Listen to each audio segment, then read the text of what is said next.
idol. Ayan. Dito tayo. Isang magandang umaga po sa inyo.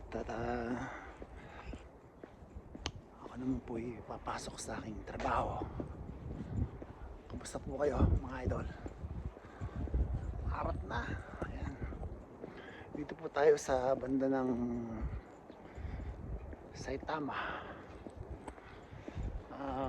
1 hour walk and train going to my workplace. Kamusta po kayo?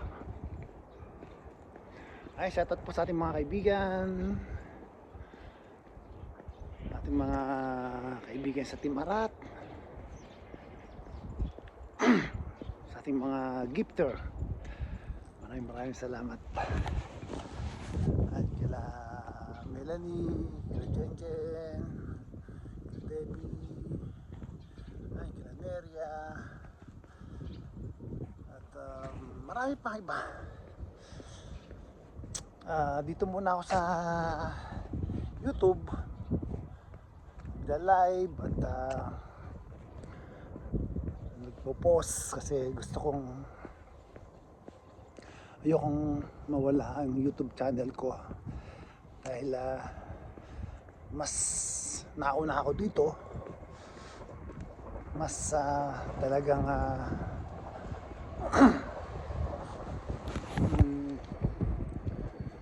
mas marami akong natutunan dito sa YouTube.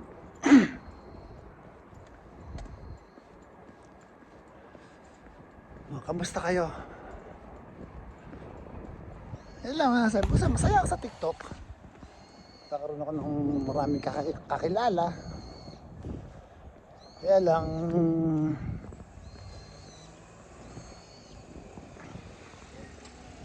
marami din namang mga TikToker na nagti-TikTok na para bang nagpunta lang sila dyan para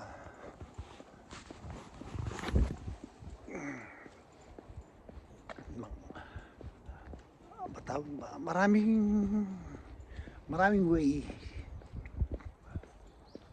maraming ibig sabihin, pero hindi ko masabi. Alam na ako pag nagsalita ako at dire-diretso na yun. Ayan, kamusta kayo? Ayan, every morning bago ko pumasok, ito nilalakad ko yung papunta ng station, mga 12 minutes walk.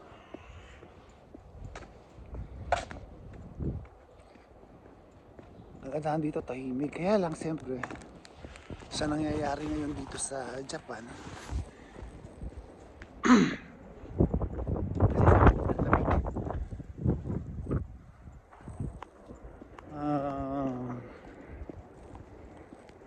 yung discrimination ba, so yung government ngayon sa laging topic yung about sa mga foreigner.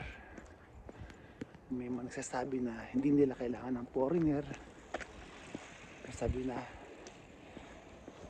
kailangan ng lumayas ang mga foreigner. Hindi naman lahat, kaya lang siyempre bilang dayuhan din dito sa Japan at dito na rin ako naninirahan, so hindi mo maaalis mag-isip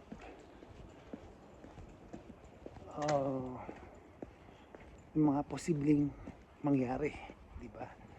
Kasi una-una nga bansa nga nila to at tayo dayuhan lang dito, binigyan lang tayo ng karapatang manirahan dito, bigyan tayo ng karapatan na mag-aari ng property rito.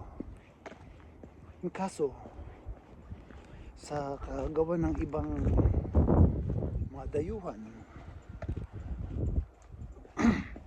mga Pilipino, mga Chinese, mga Vietnam, o o kahit sa anong nationality ka pa. Yung iba kasi inaabuso ang karapatan, yung pananatili nila dito. Kasi alam po ninyo dito sa bansa ng Japan, yung mga Hapon, napakatahimik ng mga tao niyan. Kaya nakikita mo rito, wala kang nakikitang nakatambay, wala kang nakikitang naninigarilyo sa kanto, nagiinuman. Doon sa mga isakaya, mga drink bar, marami kang makikita. Pero yung mga kanto ganito, o nakatambay dyan, wala. Yan ang nagustuhan ko dito sa Japan. Wala silang pakialam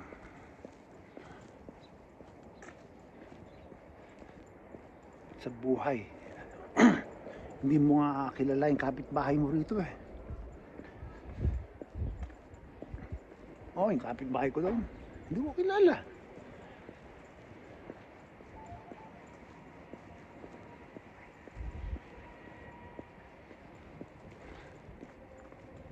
Pero ang kagandahan, kahit na hindi ka nila kakilala,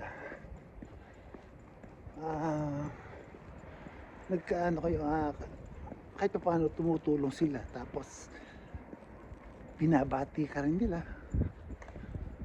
Yung umaga nakikita kayo, good morning, ohayou gozaimasu.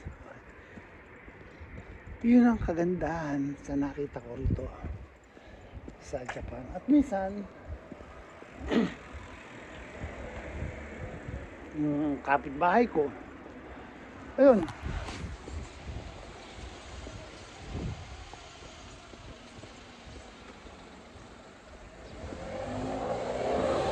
pamilya yun, pero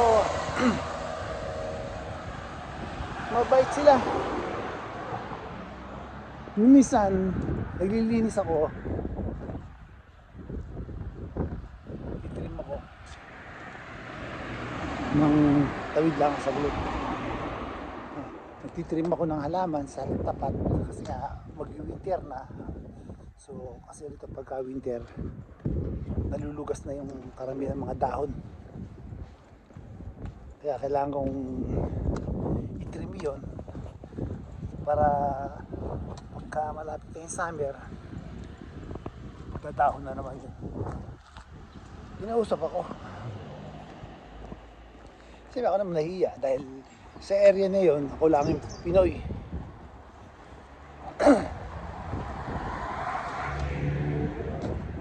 Saan bansa daw?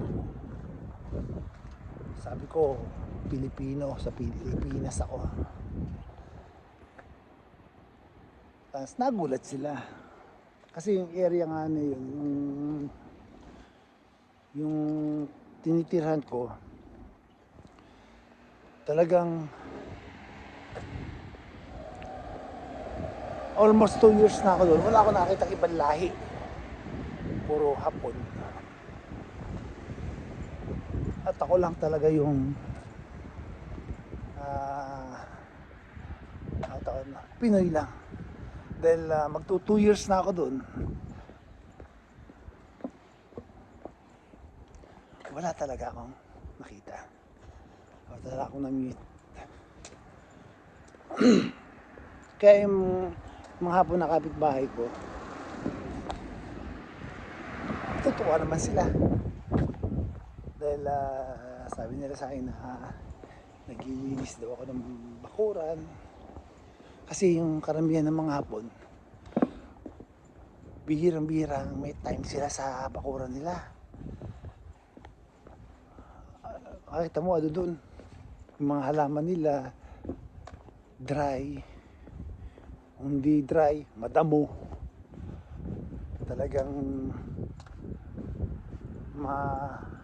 hindi ba namin wala bang maintenance. Kaya ako halos linggo-linggo doon ako sa garden ko, tatanim ako ng gulay.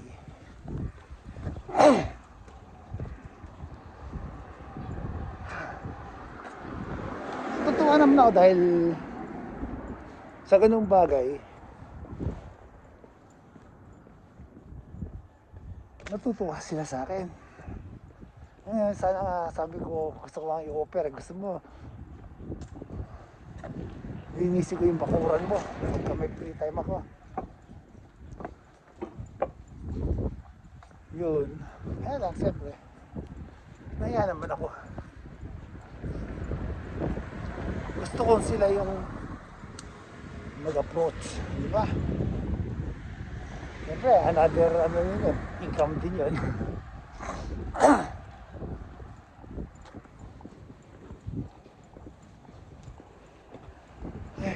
Paano mga idol? Maraming salamat po sa panonood ninyo. At kung hindi ka pa nakasubscribe sa aking YouTube channel, baka pwedeng pa-subscribe naman and support. And maraming salamat po sa mga palipad dito po sa TikTok, sa YouTube. Keep din po dito. Kaya kung gusto mo bigyan ng gift, okay lang. Salamat. Thank you so much. Big support po yan.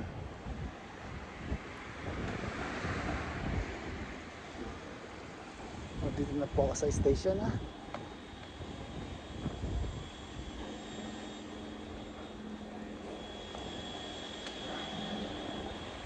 Makakasakay na ako ng tren ng 30.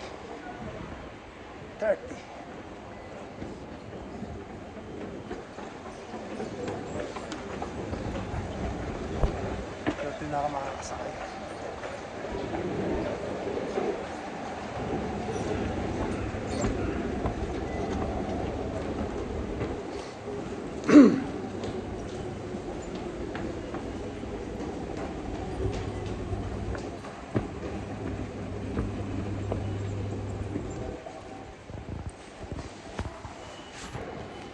Dito na ako. 24.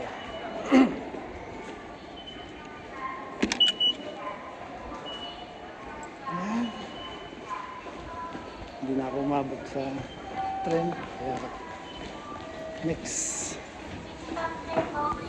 train na ako makakasakay.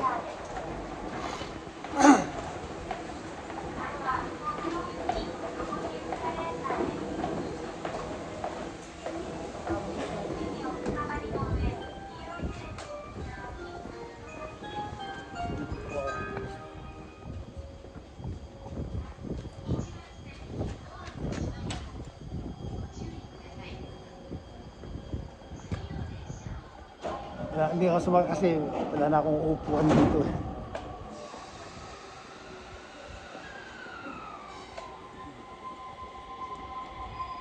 Paano? Next train na ako sasakay.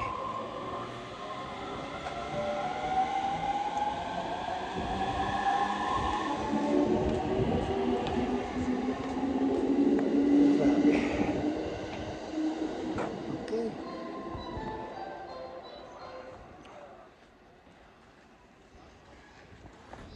So magkailangan ko ng 5 minutes para tingnan naman yung isang tren. Haba.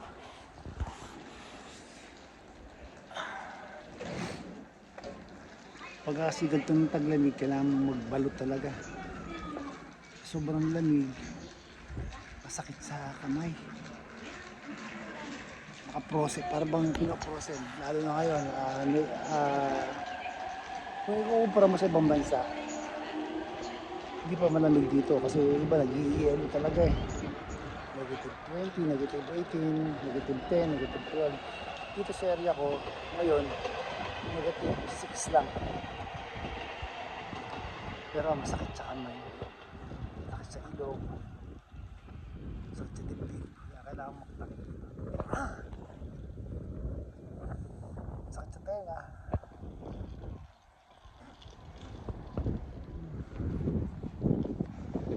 Ito ang lamig ko. Nakakita mo ang kapal ng tatlong damit sa likod, sa loob ng damit ko. Tapos dalawang pants. Palamedyas at saka ito, kasi ito. So yung wala lang balot yung mata ko. Ayan.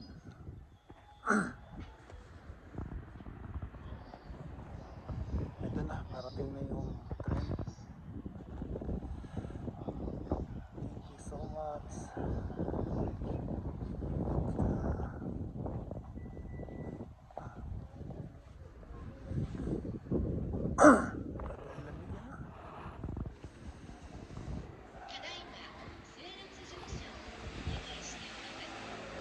Maraming salamat. Dito na ako. Parating na yung tren.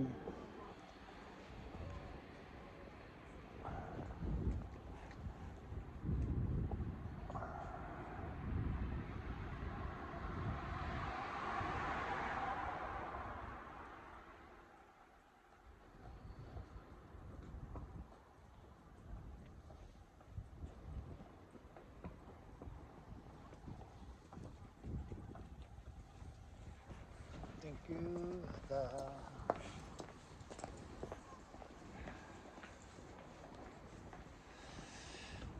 Salamat. At bawal kasi magsalita ng medyo malakas kasi nga baka masisita ako ng ano, bawal magsalita, bawal maingay, bawal salita. Gusto nila ng tahimik. Mahaba ng tren dito.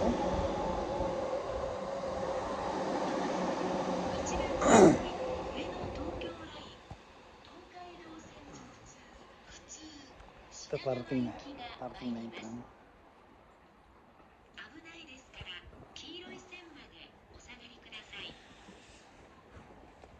Sakit sa kamay. Sobrang lamig.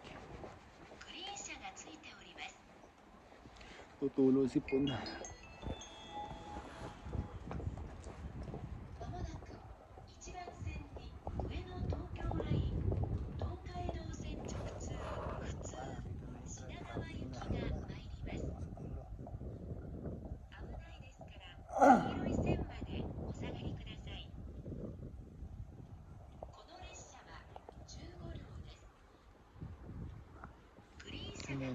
Parating na. Paano? Bye-bye na.